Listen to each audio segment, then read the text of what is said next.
everybody, and welcome to Tea Time. I'm so glad you're joining me tonight.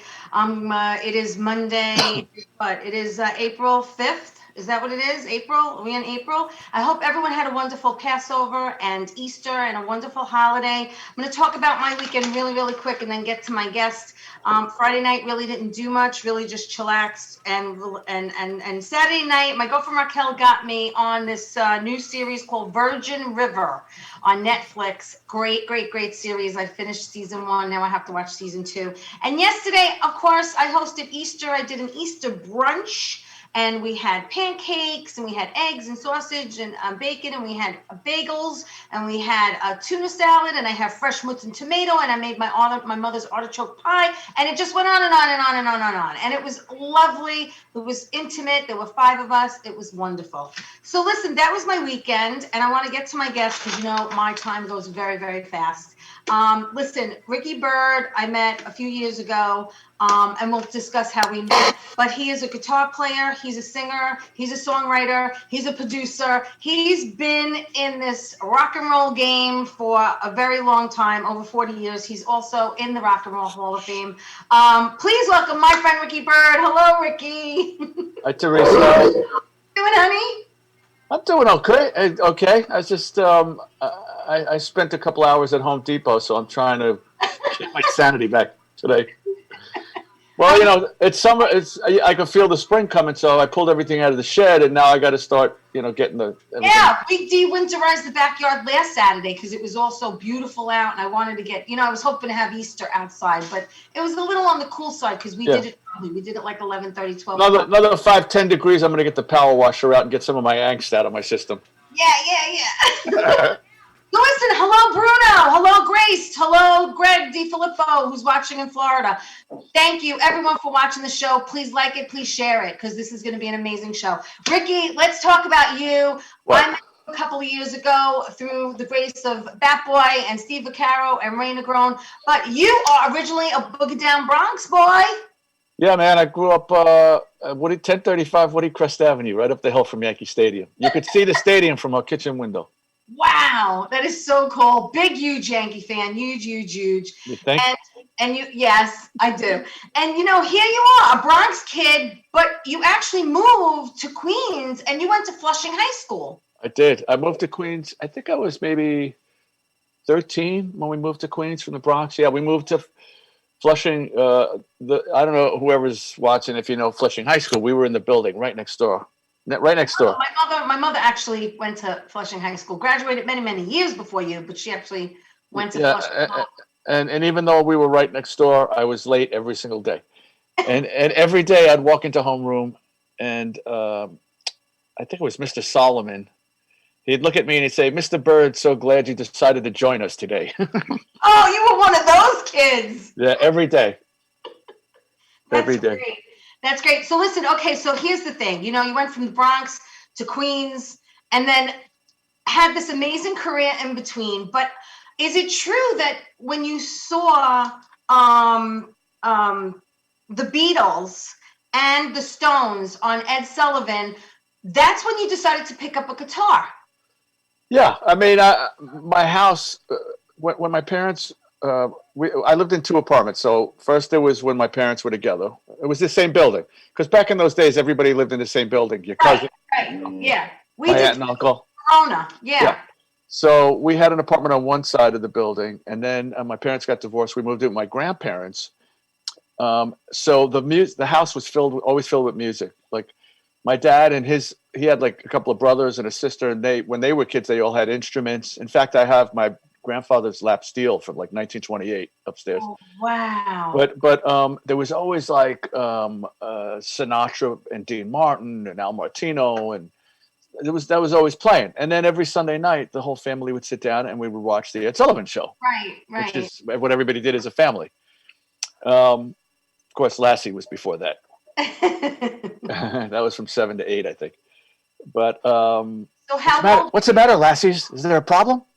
How old were you when you picked up the guitar, actually? So at 9 years old, we're watching Ed, and Ed was great. I love that show because I'm like a showbiz guy anyway. Like Right. I always feel that I was here before and I was like in vaudeville or something. Like I love comedy. I love old time comedy. The cornier, the better. Right. And uh, so I loved Ed Sullivan because he would have like it was a variety show, and so he would have like a magician. He'd have the cast of like West Side Story. Wow. He would have singers. He'd have comedians, all the great comedians, and then he started to have bands. I mean, of course, he had Elvis, right? Right. Right. The famous waist up spot he did. Mm-hmm. Mm-hmm. And then once and I always had a radio. Like when if you saw me when I was a little kid on Tar Beach, right? Tar Beach, Yes. Yes. The roof. the roof, yeah. You know, like my mom would be playing cards. They'd have a card table set up, right? So she'd be sitting, and she'd throw a sheet down on the tar, right? And I would be on the tar on the sheet, and I'd have a transistor radio, and I'd be listening to like the good guys, you know, or WMCA or WABC.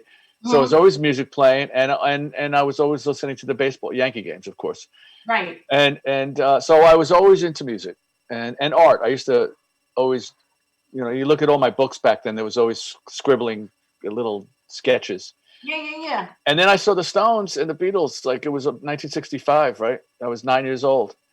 And you know, this is part of my recovery thing too, because I always talk about this. Like when I saw them, like I always felt a little. I was very shy when I was a kid, Yeah. a skinny little kid with like a little George Harrison haircut and braces. So it was not a good look. and I and school, like I didn't like going to school. You know, like I was just like I was like an easy mark at that point, I guess. Right. Right. Right. And I always felt a little left of center. But when I saw the Stones on, even more than the Beatles, like I love the Beatles, but when I saw the Stones, they just looked so like dangerous and different and cool. And I just there was something in that that I just went, yeah, I want to do that. Can I do that? You know, and I asked my mom for a guitar after I saw that. And then a couple of weeks later, I can't remember the timeline. It's probably for my birthday. Her boss, she worked at a handbag company for like 30 years. He gave Yeah. her a guitar to give me, like an acoustic, cheap acoustic, no name on it. And she brought it home. And you know, I'm a strong believer that everybody is good at something. Like we were all given a gift. Yep. It's finding it and not letting distractions of life stop you from doing it or getting in the way or never discovering what it is. And there's no time limit. You could discover it anytime, you know. At the Yeah. end when you retire from another job, you'd start doing something else. But I was able to pick up the guitar, listen to the radio, and let's say like Happy Together by the Turtles, which I sang, by the way, to a girl named Julia, like in the, you know, fourth grade, Oh. you know, or something, I don't remember. But I remember standing up in front of the class and you know, imagine me and you. But I was able to pick songs up, not well, but like I could pick the notes up off the radio, you know. By So ear. yeah, by ear. So that was my thing, and then I kind of made a conscious decision. You know, I don't know if I knew it then yet, but and by the way, that guitar's in the Rock Hall now. Wow. Isn't that cool? Oh my God, that is so cool. Yeah. Very, very, very cool. That's amazing. So, all right. So after high school, what did you do? What did you do and where did you go? Because you actually you've kind of like formed some bands, right? Yeah. I was like any other kid in a band. Yeah, right? Hold on. Why am I being called from upstairs? I don't know. Okay, but I'm on. Okay, thank you. I feel like De Niro in Mom, busy down here. You And wait, I got it. I know where I remember where we were. I remember. So I was just like, so I was a teenager, and I started playing. It's not like, you know, like today, so many people play instruments, right? So many people have little recording studios in the house. But back then, there were a couple of kids. You know, this guy played drums, this guy played bass in Flushing at that point. right. So I kind of linked up with them, as one would do. And that was my little circle of friends. And we started to put together these little bands. In fact, we played Flushing High School when I was 16. I sometimes post a picture or two from there. Wow. In the auditorium, right? 1973, we played. And we were playing all British music because we loved, you know, British rock and roll. Right. And we would rehearse in my friend Steve's basement. You know, Mhm. Steve and Dave Spindler, Steve Novak and Dave Spindler, both lived in Whitestone. See, Okay. so I would get a ride, you know, to Whitestone, and we would rehearse in their garage, which then that's where Garage Band comes from, right? Right, right. And so from there, and I'll tell you something funny. Let me just take a left here for a second. Yeah. A couple of years ago, my daughter was taking, she went to a summer volleyball school, you know, in at one of the colleges. I can't remember which one it was, but I would drop her off. She didn't drive yet. You know, I dropped her off, and then I'd have like 4 hours. So I went to my old neighborhood, see, and I drove into Whitestone, and I'm going, where was those house? Where were those houses? And I drove up and down like 4 different blocks until I pulled it up to one block. I texted Dave Spindler out in California. You know, where was your house, man? What's the address, Yeah, right? what's the address? Yeah. And I went there, and you know, and I'm already in the rock hall and stuff. So like it was like emotional a little bit. And I parked in front of this house, Mhm. and I was kind of just looking at it. It was like out of a movie, right? I was just looking at it and thinking that this is where it really started. Right. And some kid comes out of the house and goes, "Can I help you?" And I said, "Do you have a basement? Like do you?" And I started explaining. He says, "Yeah, that's our basement." I said, "Dude, I used to like rehearse with my little band, my little rock and roll band here when I was like 15, 16 years old." You know, and then I was telling him who I played with and stuff like that. And he was like, "Oh man, it's so cool." I said, "Yeah, man, this house and that house were the two houses that we used to rehearse in." Right. So that band started to play church dances, right? We play at the Hebrew school dance, you know, the Play anywhere. synagogue. Yeah. I mean, we couldn't play bars. We were too young to play bars, right? Right. But I remember exactly what time it was because we were trying to learn stuff off of Tommy by The Who, right? Yeah. So that's around when it was. And then as I got older, I started to hang out. I met some other friends, and I started to hang out in the city at places like Max's Kansas City, which was a famous rock and roll club on Park Avenue and Mhm. 17th Street, where I made my bones, you could say. And you know, a lot of people. I mean, Aerosmith played there when they started. Iggy Pop played there. Like it was a bar restaurant downstairs, and upstairs was a little, you know, a little club. Right. Um, and I, you know, I hardly ever went upstairs because I couldn't afford to unless they let me in. But I did see a couple of cool people in there, like Iggy. But yeah, we would hang out at this bar, right? And it was the kind of bar you could be standing there, you know, and David Bowie and his wife would walk in wearing matching outfits or something. You know, it's like Right. it Right. was that kind of place. And there were about 4 or 5 of those places. And my bands that I started putting together at about 16 years old, because there's some articles from back then from the Right. Village Voice that mentioned me and my friends. We Wow. would play these clubs, see? And it was the time of the New York Dolls. Those guys are a little older than me, but they were playing, you know, and you know, we would go see them or something, and Mhm. we would play the same bars and clubs, and that's really where it all started, you know. Until I got into a band um, that, Was it when you were 21? No? yeah, yeah, Seven, something like that, yeah. 71, right? 1977, you joined a pop band called Susan. Well, there was one band before that called New York Central. See, for those of you that aren't in New York, we had a paper called the Village Voice. I think it's completely gone, or is it just digital Yeah, maybe now? I think it's gone. I don't even think it's, But yeah. that was the Bible, right? Like you know, it had stories, it had articles, of course, with very famous writers of the day, Right. but in the back were the classifieds. See, and also it had where everybody was playing. Like I have no clue who's playing where anymore. You just like unless you look, you can't. The Yeah. Village Voice had the clubs. It had the big concerts at the Garden, at the Academy of Music, at the Fillmore. You know, it was all right there. In the back was the classifieds, and Right. you know, not for jobs because I wasn't interested in that. It was for. Although I did do a couple of interesting things like selling the New York Times over the phone when I was a teenager, but that's a whole other conversation. I didn't last long. Um, but if you were looking for a band, you'd look in the Village Voice, or if somebody, you know, you'd say, "Oh, a band looking for a guitar player." Right. So Right. I saw an ad for a band that was looking for a guitar player. They were called New York Central. They had a single out on RCA. I joined the band, and Okay. then as we tried to, this is the mid '70s, right? Yeah, 77, you were with Susan. Yeah, so this is before that. Before This that. is New York Central, yeah. Right. And we started to survive while we were looking for another record deal. We would play in the hotels up in the Catskills as the rock band. Wow. So I spent season after season playing at the Pines Hotel, the Stevensville, the Raleigh, and we were the rock band. So we would play, and then after we would finish, me and a couple, we all love show business. We'd run into the big room and watch all these great comics, right? Right. That some of them were famous, some were from the Ed Sullivan Show, some were guys that just never got past the Catskills, but we love them all dearly, and I still do.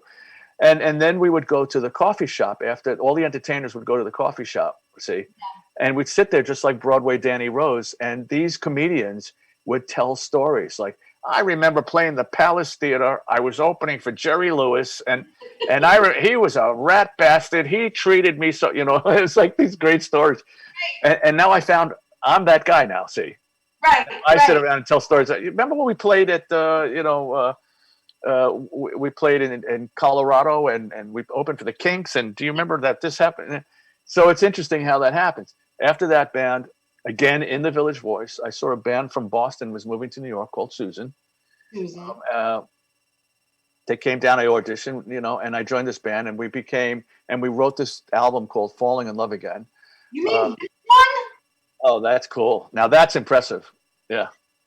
Isn't that funny? That's not the blue vinyl, is it? No. The blue vinyl? It came in blue? Yeah, we had a special edition. But look at that. Oh, look at me. Yikes. That's tricky. Hey, look at that thing on my neck. Look what I'm wearing. Check the necklace. Look. It's a bird. Oh, you're still wearing it. Yeah. 9,000 years later. $4.49 from Disco Mat. And worth every penny. Yes, and worth every penny. And we were kind of like the Raspberries, kind of like that. And see, the way we got signed is Carol, my wife, was friends with Tommy Mottola. Right. The famous Tommy Mottola. Mm-hmm. And she brought him to our rehearsal. He signed us to his management company. Mm-hmm. And they did a production deal with RCA. That was our only record. Yes. And we opened up for Graham Parker and the Rumor. That was my first tour, right? Graham Parker and the Rumor. Mm-hmm. Squeezing Out the Sparks was his record. And we toured the country. And I remember sitting at the Tropicana Hotel in LA on a hot LA day, of course, dressed all in black with a leather jacket. Mm-hmm. Because you have to, and sitting on a chair by the pool, and I look to my left, and Marianne Faithfull is like reading a book, like to my left, and then they had bungalows in the back. It was a famous place. It's way gone, and Tom Waits comes walking out, and I just looked at one of the other guys in the band. I was just like, dude, this is rock and roll. Like, this is it. We're here. This is it. This is where it begins. That was a moment. That was a moment. Well, that was like, wow, this is sick. And then we came back to New York. We played the Academy of Music on 14th Street. The Academy of Music. See, I was a little young for the Fillmore. I saw a couple of shows towards the end. Mm-hmm. But the Academy of Music was my place to go when I was a teenager on 14th Street. I saw everybody there. Yeah. And then that turned into the Palladium, of course. Yes. And now it's a school. Now it's NYU, I think. Mm-hmm. But just keep tearing them down, man. Tear down Yankee Stadium. No, don't. Who cares? Tear it down. Yeah. Anyway, but so we come back to New York and play the Academy of Music, and the guitar player Tommy. We knew things were bad. He had his own dressing room that night, so that was the end of that band, really. And we tried to keep it going for a little while. We couldn't get any traction. We put together little variations of it. Right. And so now what do? Now I'm sort of an adult. I have no experience at doing anything but playing guitar. I was like a bike messenger.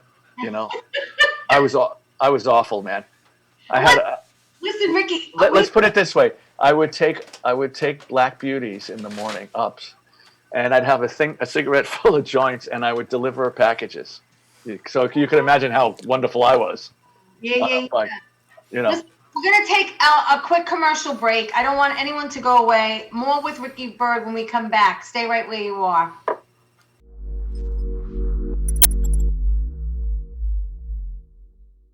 So where do you want to go tonight? Are you bored? Oh my God.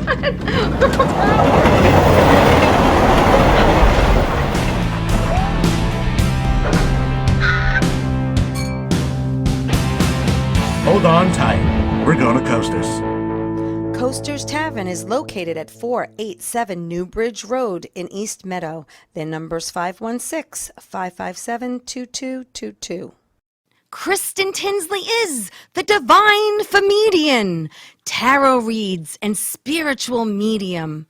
Please subscribe to her YouTube channel, The Divine Comedian. That's D-I-V-I-N-E, Comedian, F-E-M-E-D-I-A-N. Check it out and let her tell you what your future holds. Val's Crafty Creations. Are you looking for something personalized? She's the one to do it. She's on Facebook, Instagram, Twitter, Pinterest. Check it out. Val's Crafty Creations. From t-shirts, stemware, houseware. She does it all for any occasion. Val's Crafty Creations. Well, hi there, Teresa. It's John York from General Hospital. I am just checking in because apparently you have a great talk show called Tea Time on Strong Island TV. I want you to have continued great success and have a lot of fun. It sounds like you're having a lot of fun, and that's pretty much the key to everything, isn't it? So continued success. I'm proud of you. Have a great day, Teresa. Bye.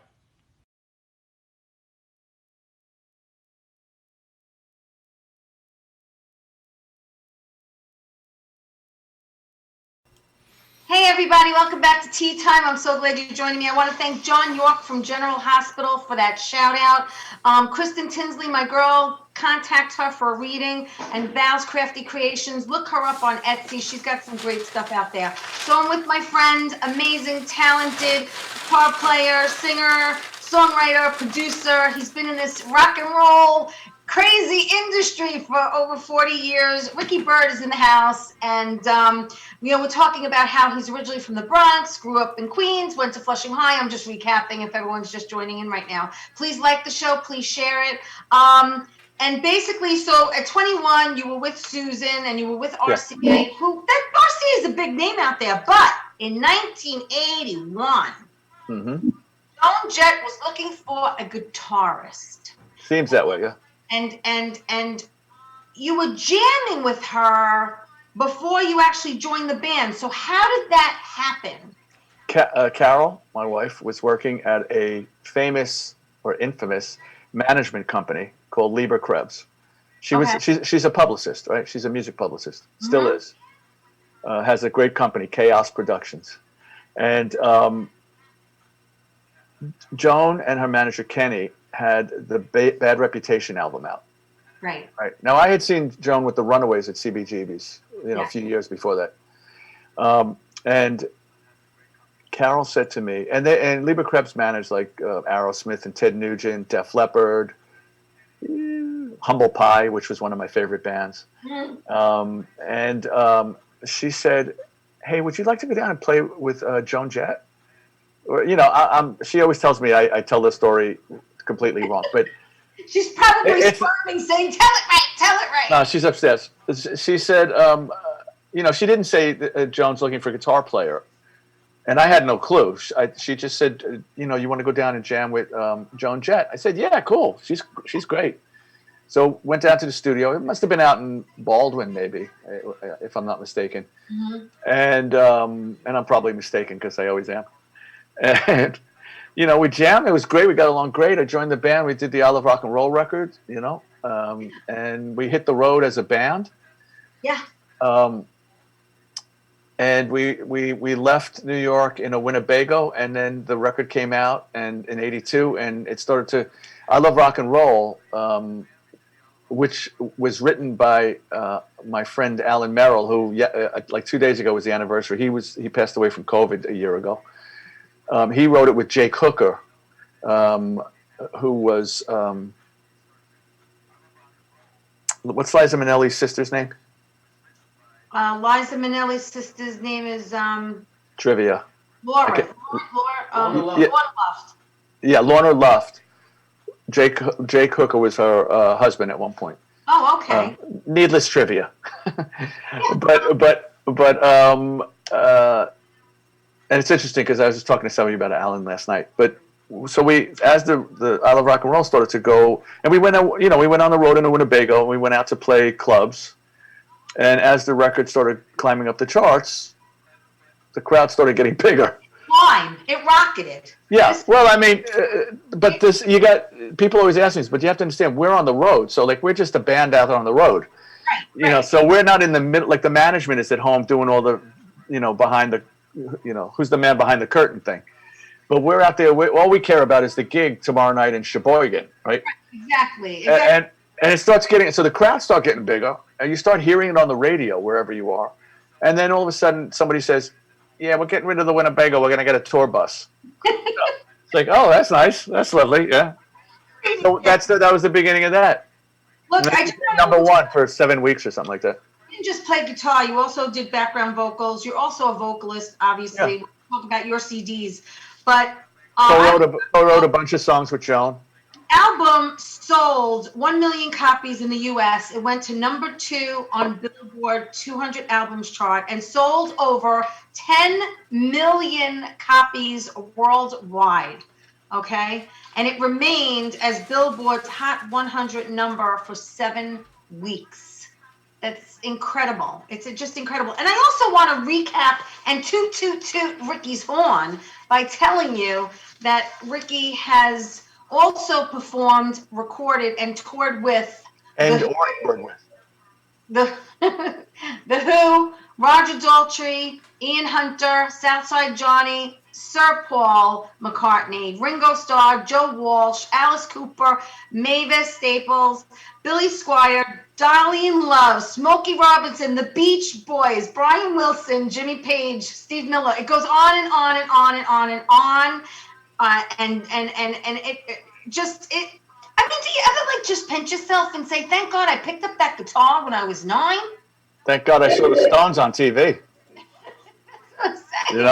It's incredible. The point to that whole thing is like back then. I mean, obviously my longest stint in the band was with Joan, so that was from 81 to 91 ish, right?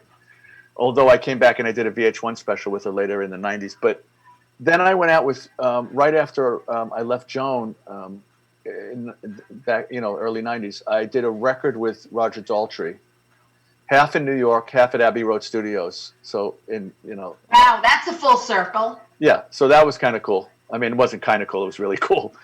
and I co-wrote a couple of songs on the record with Roger and my friend Gerard McMahon. And then we came back to New York when the record came out. We did a radio tour. See, we didn't do a band tour, but we did a radio tour, which was great, and then we did a couple of TV shows. We did Letterman, Dennis Miller, Regis and Kathy Lee, probably something else that I can't remember. But so that we did that. So that was cool. So that's my connection with Raj.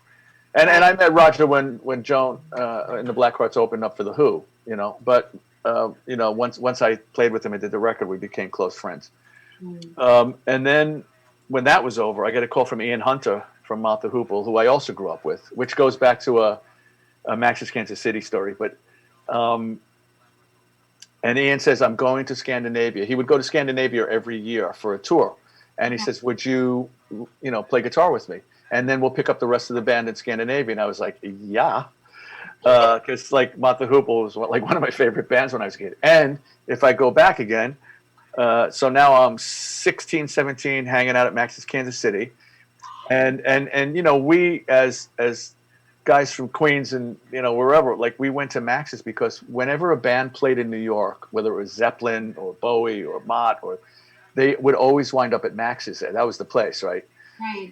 Which means if the bands wound up there, there'd be a lot of pretty girls would wind up there too. See? Oh, yeah. So we would go there for both reasons.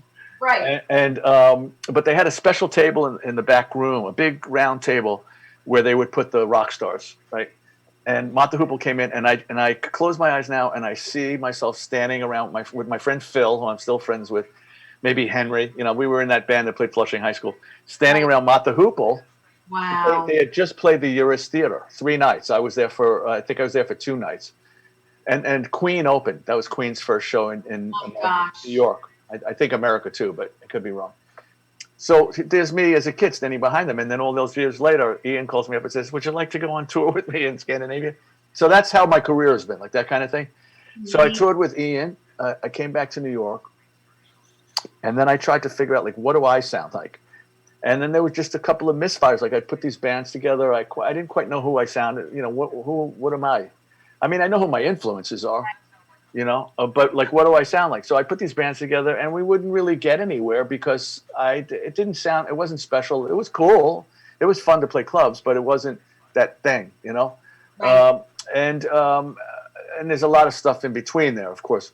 And then I did this Lifer record in 2013. You know, I played with Southside Johnny for a while. That was cool for about a year. Cool. Yeah. That's Yeah, so yes, cool. he's a great guy. Then I did Lifer. So how did I approach Lifer? Since, you know, like, okay, let me do a record finally, a solo record.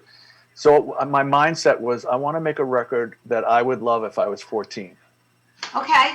So with all those influences, and that's the Lifer record. First one you did was live in 2001. Is that? Oh yeah. Well, that was called Tough Room This World. Is that one? Yeah. World. Tough Room This World. Yeah. So that was recorded. So in my search for who I was, I started to go out and play acoustic. See, in the '90s, I would just say, well, let me play. I did an acoustic tour of Belgium and neighboring, and I would play here acoustic. So let me start from scratch here. Let me just play acoustic.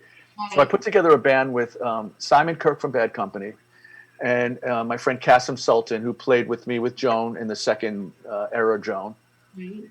and in the Hate Myself for Loving You era, and also he played with Meatloaf and Todd Rundgren. He was in Utopia.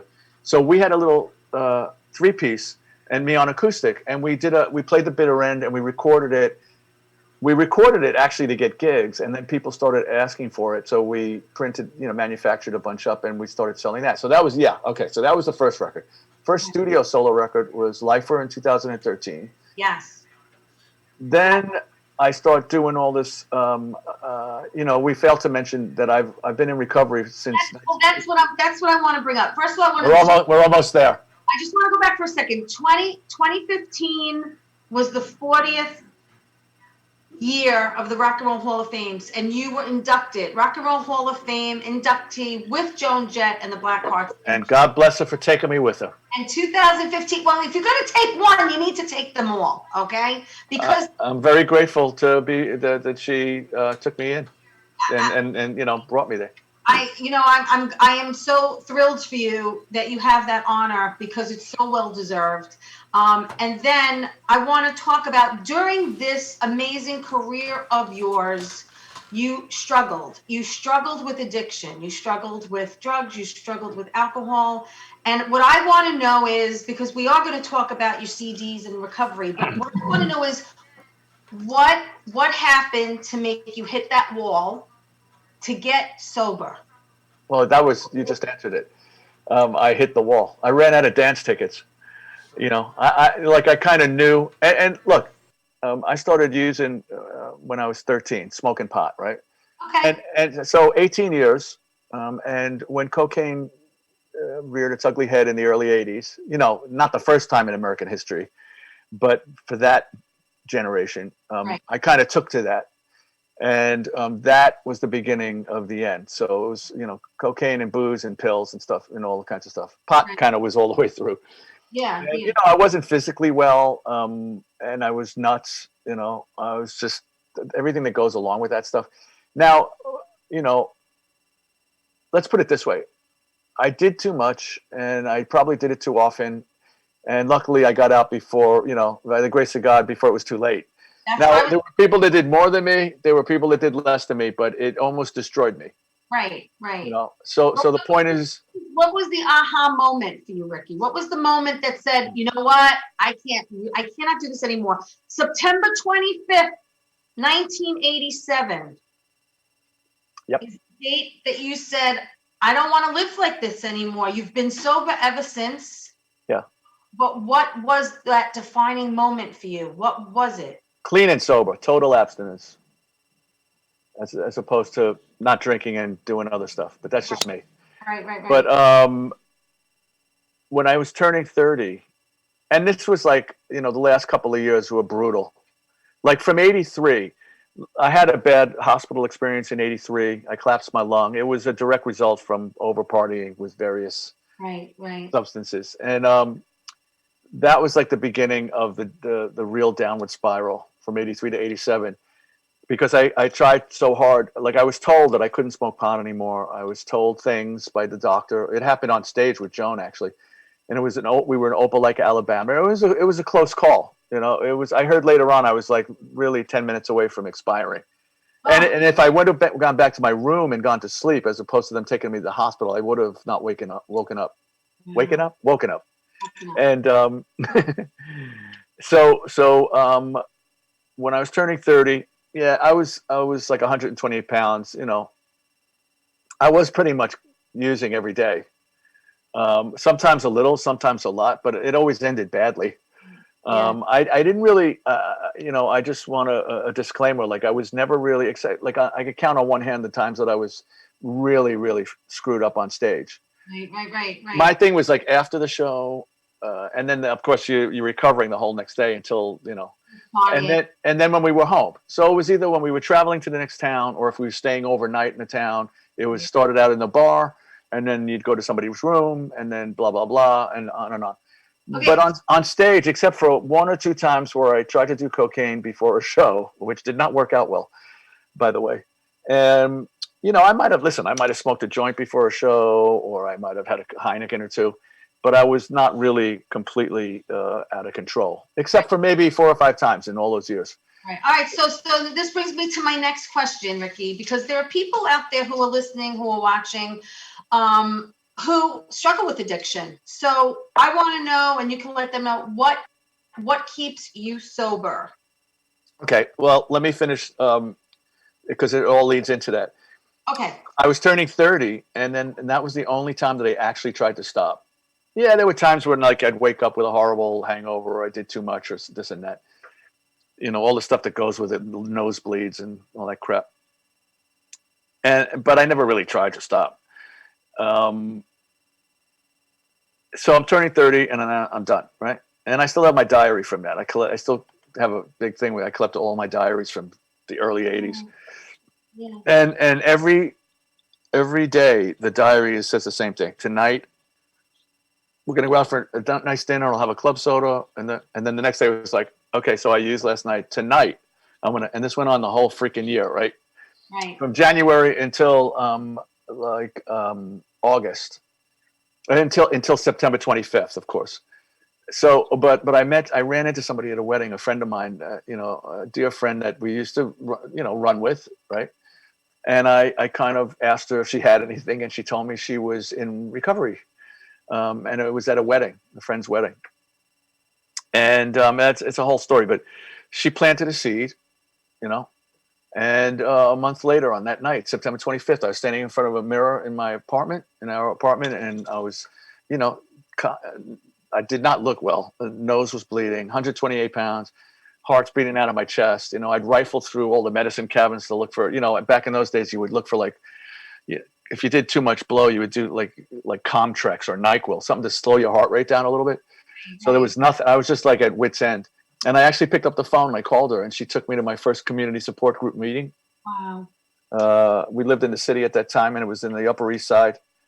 And I've been going ever since. So that's my answer to how I'm still around. Other people, look, Yeah. everybody's got their own, whatever keeps you on the right side of the grass, baby. Like, there's like Right. 5,000 programs now. The one that works for me is the one that's been around since 1935. Okay. All right. Well, you have CDs out. I want to talk about the CDs.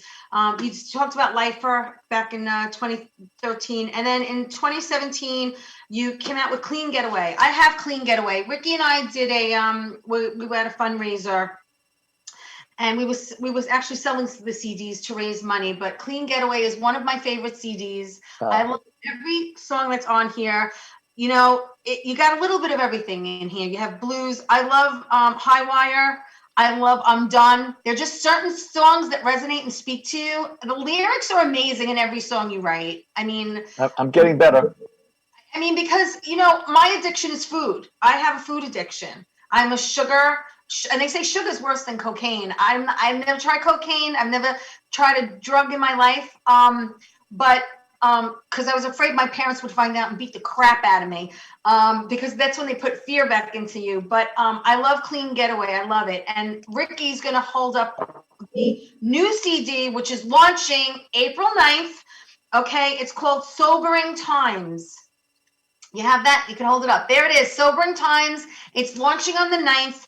You can go to Ricky's website. Ricky has a website, rickybyrd.com, and it's Bird with a Y instead of an I. And you can order it. And it's very reasonably priced. He'll sign it for you. You could even download it if you don't want the. Yeah, and you know what? We got cool T-shirts there too, and all that stuff. But there's a lot of stuff there. So the story behind these two records is I sort of got asked to do these back like 2008. I got asked to do a couple of recovery charity things. My friend in Florida. So I flew down there, and there were no recovery songs. It was just we're raising money for blah blah blah, and come down and play some. So I did some blues. I probably did I Love Rock and Roll. But the thing that hit me is like after the show, people would come over to me and say, I grew up on your music. It's so great that you're in recovery. I'm in recovery, or unfortunately I lost somebody to this disease and I just kind of like a thing went over my head, like a light bulb. And I said, this is interesting. And so I kept getting asked to do these events, and the same thing happened each time. I finally wrote this song with my friend Richie in Florida called Broken is a Place, which is on the Clean Getaway record, the final song on the album. I recorded a quick version of it. I put it online, and which is fabulous that you could do that. I started getting a response from people around the world saying, you told my story. And I said, well, this is interesting. Maybe I'm onto something here. That was how I started to write the songs that became that record. Now, how it became a record, and yes, I call it a record, is when I had about 6 songs, I reached out to somebody who I met through these events that ran a treatment facility or worked at a treatment facility. And it's based out of Florida, but they had places up here too in Jersey. And I said, what if I came in with my guitar and did a recovery music group? Right. And they said, yeah, great. And I had like 5 or 6 songs. And I told my story, and I started doing, and the response I got from the client sitting in front of me was overwhelming. Like, yeah, this is good. But then after each group, they would ask me, where do I get this music to take home? And eventually what I did was I did a crowdfunding thing. I did the Clean Getaway record, got great reviews, and then it was time to start writing a second record.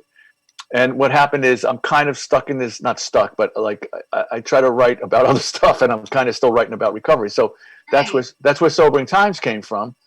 I put it out like a soft release on my anniversary, September 25th of 2020, sold only on my website. So, that was just like to people that I know online and whoever's on my pages and stuff. Then we got a distribution deal with a company called BFD and through The Orchard. And now it's coming out worldwide. April 9th, it's going to be in, a bunch of brick and mortar stores that are still out there. And it's going to be on all the online stores, and we're getting some radio stuff. And in fact, Little Steven's Underground Garage on Sobering Times. Well, he played something from Clean Getaway, of course, but he played 2 songs from Sobering Times. One was the coolest song in the world, which that was cool. So I know I'm on the right track, and I found out what I sound like. I'm a sponge. I sound like all the groups I grew up with, and I'm proud of that. And that's what I do now. So I do these recovery music groups. I mean, I did before the pandemic. And I've been doing some things from down here in the basement, just like I'm doing here, but recovery oriented. I went to school 2.5 years ago, and I got certified as a recovery coach and a drug and alcohol counselor. I only got to put the counselor to use, the certification, before the pandemic for a couple of months at a great place in Staten Island called Christopher's Reason. I hope to do more of it, and recovery coaching stuff. I think I have a client coming up, so I'm happy. I'm starting to write new songs. I don't know I'm trying to write it a little bit more center, so it's not knocks you in the head. Right. There's no preaching allowed on the records, right? It's not preaching. No, it's not preaching. It really isn't preaching. And when I listen to certain lyrics, Mhm. it applies to my addiction. Well, that was the whole point. And it's cards on the table. It's like, okay, this is what it's like. You don't have to live like that anymore if you want to change. I'm not saying you got to change. There's no preaching allowed. It's just sort of putting the information out there about what addiction does to you. And there's a solution, and there's a solution out there. Everyone struggles with something. So the songs, when I listen to Clean Getaway, the songs are relatable. They're it's almost like you're telling my story. Do you know what I'm saying? Well, that was how I tried to write it like that. Well, it worked. Good. So the point is that when I was out doing these recovery music groups before this, I would bring, so I did the Clean Getaway record, right? So I would bring I always bring a stack of Clean Getaway records to these groups at different treatment facilities around the country. And I would give them away, right? So when people buy my record, it helps me put it back into doing this work. You know what I mean? Sure. And I gave away about 2,500 of the Clean Getaway record at treatment facilities, and I sell them so I could keep giving them away. And that's what I do now. And, the other thing, you mentioned all these people I played with. The other great part of my career is because of my history and my age, my dinosauric age now. That was one of my questions. Is there someone who you never played with that you want to play with? Oh, shit, yeah. 2 people. I'd like to play with Rod. I'd like to do Maggie May with Rod just once. Oh, that would be amazing. And I would like to play with Keith, just stand on a stage with Keith. But Paul and Ringo wasn't bad. But that's not too shabby. That stuff was from the Rock Hall. And people always ask me about Paul and Ringo, but Stevie Wonder was like right to my left, playing harp. And so was Peter Wolf from Jay Giles, who was one of my favorite bands. And Patti Smith was up there. And, it was just a really terrific night. But the reason that whole list of people that I've shared stages with is because of my history and my age. And I get asked to do these charity events all over the place. Right. A couple of them a year. And I'm always in this all-star band, like with my pal from 38 Special and Liberty DeVito, my brother on playing the drums, who played with Billy Joel for 30 years. Yeah. But people in Long Island would know that. Yeah. And we're always backing up all these people. So we backed up Smokey Robinson, Brian Wilson, Mavis Staples, on and on, Elvis Costello. I get to do 2 or 3 songs with all these people, and I love it. There's a couple of reasons. I mean, I don't know if I could go out with a band. If when this pandemic ends, this record comes out, I would like to do some acoustic stuff or something. I don't know. We'll see where it goes. I love acoustics. I love it. I don't really have a band. I could put together a band with some of the cats that played on the record to do some special things. I can't see myself going on a tour or something at this point, but it's very expensive and it's hard to break even. And but you never know. The record can come out and be a great success. But the ticket is a couple of those great charity events were canceled for this year, of course. I love doing that because as a guitar player, it really keeps you on your toes because, okay, you're doing 3 songs with Smokey Robinson. Here's the charts. Now I can't read music. Shh. But so what I do is I make little notes on the charts of chords, I mean, I could stare at you could hold a gun to my head. I couldn't tell you what the musical notes mean, but I write these little cheat notes and I learn the songs off the records, right? Okay. Yeah. But it keeps you on your toes because in one night you'll be playing with Smokey Robinson. That one night was Smokey Robinson, Kenny Loggins. Wow. Maybe there was one more person that night. And I cannot remember who it was. Sam Moore from Sam and Dave. Okay. So and now somebody's going to say, no, you're mixing up 2 different nights. But it's my story, so leave me alone. But that's the thing. So as a guitar player and a musician, it keeps you on your toes because you got to go from one kind of music to another in 30 seconds. Right. So it's made me a better musician to be one of those guys that gets to play these different events. And that's pretty. So I can't complain. Amazing. No complaints. No complaints here. Well, listen, we have about 4 minutes left. I want to tell everybody how they can find your CD. The CD is called Sobering Times. Let me ask you a question, Ricky. Clean Getaway is still available too. Of course, you can get Clean Getaway on my website. By the way, my daughter Frankie took these pictures. Oh, I love it. Yeah. Nice. She took the picture. She took the Clean Getaway picture too.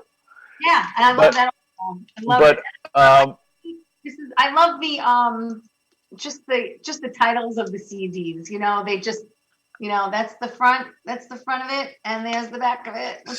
So yeah, I look pretty good over in that picture. Yeah, That's one of my favorite guitars. That's my. You don't take a bad picture, my friend. That's my Frankentelli. That's like a combination. It's like got body parts. You know, I love that guitar. But the deal is so the record's coming out April 9th, where I said it's going to be on Amazon, Apple Music, all those places, and it'll be in regular brick and mortar stores around the country, hopefully around the world. But if you want a signed copy, obviously you could only get that directly from me. So that's where you go to rickybyrd.com. Great. Go to the website. And I throw like stickers and guitar picks in the package, whatever's laying around. Yesterday's lunch. He puts extras. There's a piece of Brunch from last night. I'll throw that in the package.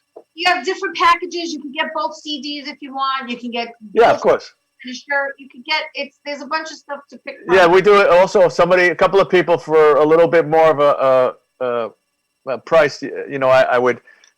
I write out the lyrics to whatever song you want from these two albums. Handwritten lyrics, signed, and stuff like that. So, and I enjoy it. People might think it's like, oh wow, like you're doing this all yourself. But like, there's something about me going to the post office with a giant bag of CDs that makes it really like I'm 15 years old, and I really love it. And I get to keep all the money. That's great. Yes, it's all in your pocket. Listen, first of all, I want to thank everyone for watching the show. Please like it. Please share it. Ricky's an amazing guitar player. He's a singer, songwriter, producer. The man does it all. He's had an amazing career. And we acted together in Bat Boy. That's right. We acted together in Bat Boy. That was his. Oh, and Ricky actually studied acting for a year. Yeah, about a year and a half, close to 2 years. It was before September 11th, and I never did it again. But I really loved it because people were always telling me, "Dude, you should do some acting, man." We had a call back.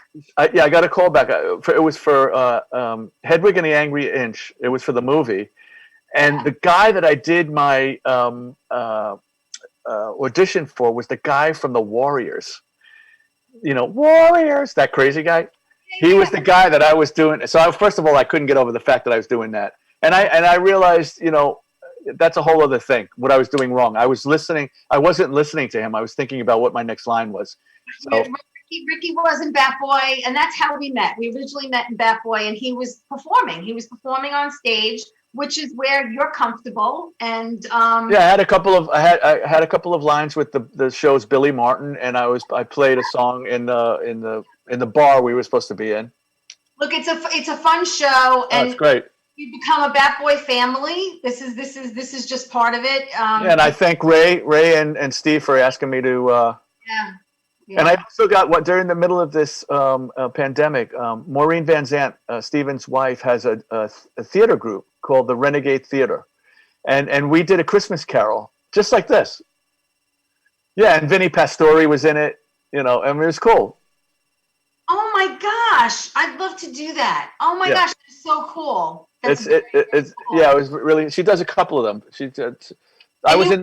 You were in it? Yeah, I was in it was a Christmas Carol with a band. Oh, I was going to say, what part did you play? Well, I played a guitar player. But, Vinnie Pastore played, I can't remember who he played, but he was, Big Pussy was there and it was very cool. So I think she's doing a second one. It's because the band goes from one, it's like a continuation. Traveling. Ricky, we're out of time. Listen, I could keep talking to you. I have like 10 pages, there's just so much I want to talk to you about. I have to thank everyone. Thank you, Frank. Thank you, Grace. Thank you, Bruno. Thank you, everyone. Carol, whoever else is on, Alexis, please like the show. Please share the show. Let me say something very important. Anybody out there that's struggling with addiction, alcoholism, whatever your thing is, do not give up. Reach out and for help. There's so much help out there right now. Yes. Yes. I am out there. I'm all over social media. Private message me if you're struggling or something like that. You know, if you need a chat or something like that, I'm always more than willing to spread the message a little bit. Just don't give up, man. Just don't give up. Just keep it moving. It's a great message. I want to thank Ricky Byrd for being here tonight. Ricky, you stay where you are, okay? Everybody else, have a great week. I'll see you next week. Stay safe. Ciao, everybody.